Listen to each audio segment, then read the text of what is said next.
The first question asked in Miller's Crossing is what separates us from animals.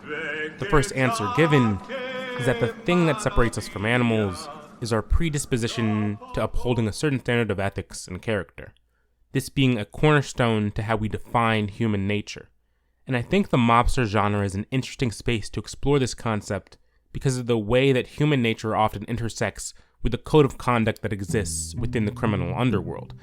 Mob movies often operate in two different worlds, concerning the perspective of their protagonists. There's stories about those who are muscle, and then there's stories about those in positions of power who leverage it. Goodfellas is about muscle, the grunts at the bottom of the mafia hierarchy. They follow orders given to them from up the chain, carry out hits, and ask as few questions as possible, else they put themselves in a position to get made. What was I supposed to do? They were all over the house. Herman, that was worth $60,000. I need that money. That's all we got. They often do what they do simply for money, whereas a movie like The Godfather seats the audience directly at the top of that hierarchy. It's a mob document about people who are less concerned with money and more concerned with power. If Goodfellas is about the guys who do the dirty work, The Godfather is about the ones who pull the strings. I leave for New York tomorrow. Think about a price. Miller's Crossing exists at an impasse. It questions the nature of those who act, as well as the nature of those who tell others to act on their behalf. Some people simply do as they're told. These are often the characters who commit the most atrocious acts of violence throughout mob movies, and this movie in particular likens these types of individuals to being more akin to that of animals rather than people. There's an almost brain-dead sort of mindlessness inherent to how this violence is shown over the course of the film's action sequences. The shootouts are over the top and excessive. There's an almost arcadey brutality to a lot of it, removed from any sense of weightiness or realness, save a few more dramatic parts. This even extends to the film's non-gun violence. We witness Tom get beat up over and over and over again throughout the course of the film. The one thing grunts do well, without question, is animalistic violence, without cause to question the reason they commit these violent acts in the first place. The exploration of mob ethics is the major theme at the center of this film. It's an idea that's constantly brought up and questioned by Johnny Casper, one of the two major mob bosses in Miller's Crossing, the other boss being Leo O'Bannon. Now, if you can't trust a fix, what can you trust? For a good return, you gotta go betting on chance. And then you're back with anarchy. Right back in the jungle. That's why ethics is important. What separates us from the animals, the beasts of burden, beasts of prey. Ethics. Whereas Bernie Birnbaum is a horse of a different color, ethics-wise. As in, he ain't got any. What's revealed through the film is the advantages and disadvantages of having ethics and subscribing to a moral code. Those with power, if they so choose, can concern themselves with ethics. The reason Casper sits down with Leo and announces his intentions to kill Bernie Birnbaum, a bookmaker who's been cheating him, and the reason Leo is able to reject that idea to his face, is because of the power they both wield as mob bosses. So they can afford to make decisions based on character, or by love, or by their beliefs concerning how to handle overly ambitious bookies. But those without power, the little guy, can't concern themselves with ethics, else they squander the possibility of having tactical advantages over their enemies. Twisted double crossings, backstabbings, and the constantly shifting nature of relationships between friends and enemies are all recurring motifs inherent to the mobster film, to the mobster world. It's the reason why characters in Miller's Crossing, both grunts and bosses, are constantly asking each other, "What's the rumpus? What's the rumpus? What's the rumpus? Well, Tom, what's the rumpus? But at its core, this question has different intentions based on who's asking. For the lower level mobsters, what's the rumpus is fairly simplistic. Who do I need to kill? Who's my next target? Where does my muscle need to be exercised? But for those more cunning, those who gain their power from their mind rather than their muscle, what's the rumpus is a question of advantage. What's the rumpus? What's going on? What's the threat out there in the world people like us occupy, that could inevitably end up concerning me? What's the rumpus so I can plan my next move accordingly? This is how Bernie thinks. It's his nature.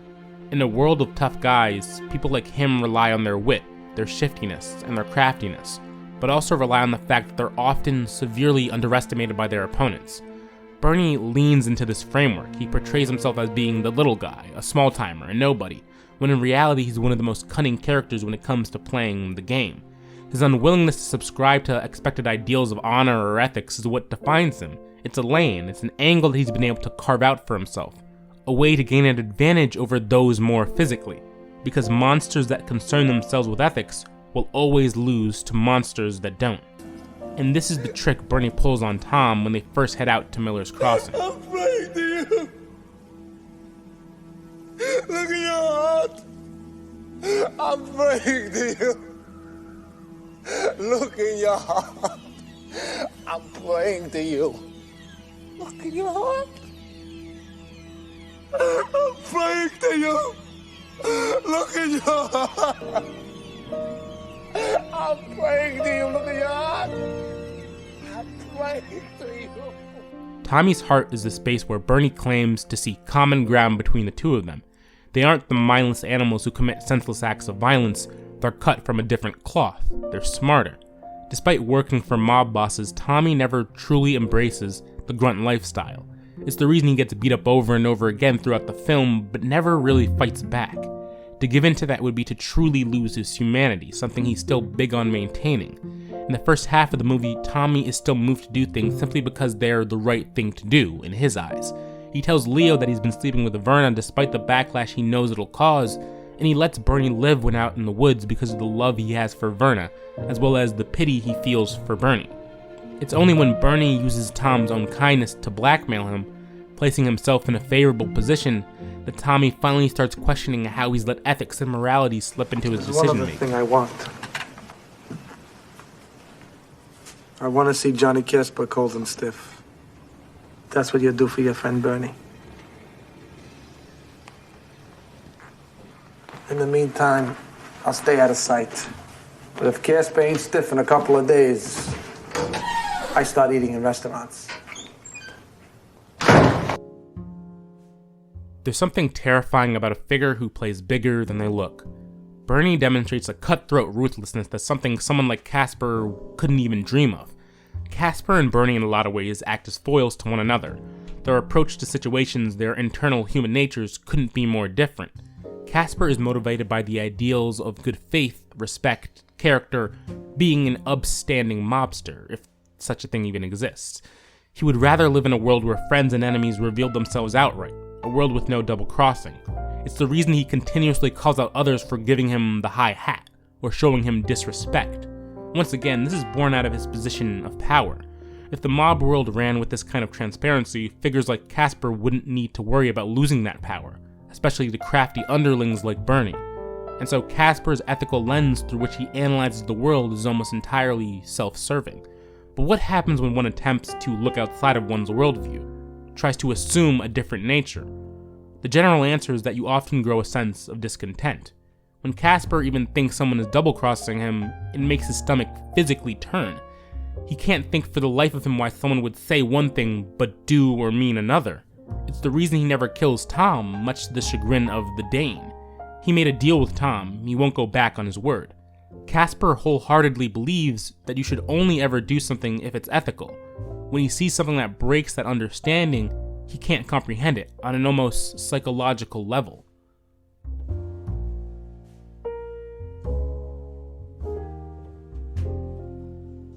Bernie, on the other hand, exists in the framework of being a grifter.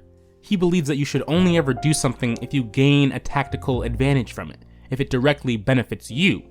It's this idealism that leads him to letting his guard down near the end of the movie when Tom convinces himself that they can pin Casper's death on the Dane, and that the thing that caused Tom and Bernie discontent no longer exists anymore. When Tommy double-crosses Bernie, it shatters his perspective. Bernie, for the life of him, can't understand why someone would do something if they don't gain an advantage from it. This fills him with discontent as well. We're square. You said it yourself. We got nothing on each other. Yep. So what's in it for you? There's no angle. You can't just shoot me like that. I mean, Jesus Christ, it don't make sense. Tommy.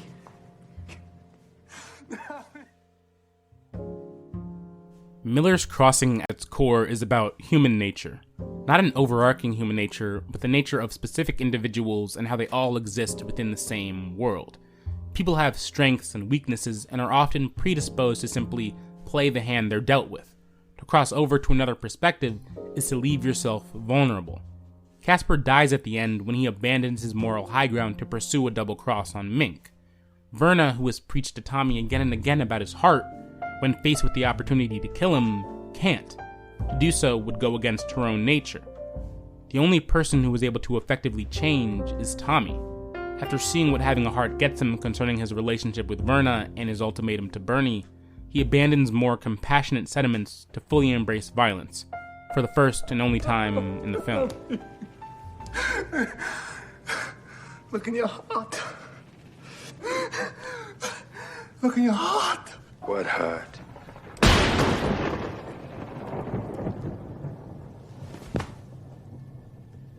We are a kind that is resistant to change. Whether it be change that demands something physical or mental of us, when our perspective is brought into question, we often turn at the thought of a world filled with possibilities we hadn't considered. Ever in flux is our minds and our hearts, carrying a great capacity for compassion that rivals our capacity for violence. It's a range, a spectrum tailored by each individual that serves as a lens, a vantage point through which we attempt to understand one another. We're smart, maybe too smart for our own good, fitted with an intelligence that can ultimately become our great betterment or our great undoing. That's what separates us from animals. Our ability to see the inherent nuances to life. Our ability to make choices based on morality or ethics or something else entirely. Our ability to understand. More than beasts of burden, more than beasts of prey.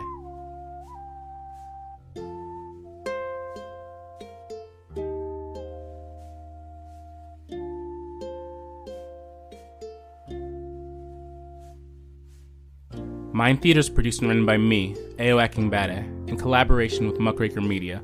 To subscribe, look for Mind Theater on Spotify, Apple Podcasts, or wherever you get your podcasts. For updates on the show and upcoming episodes, follow Mind Theater Pod on Twitter. Thanks for listening. I'll catch you next time.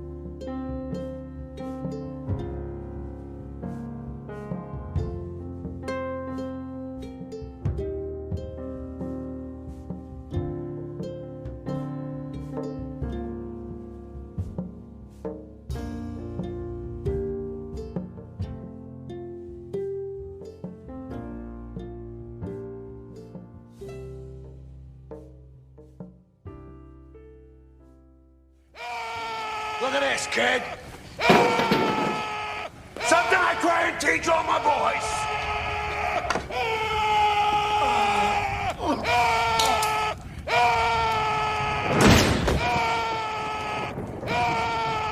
Always put one in the brain.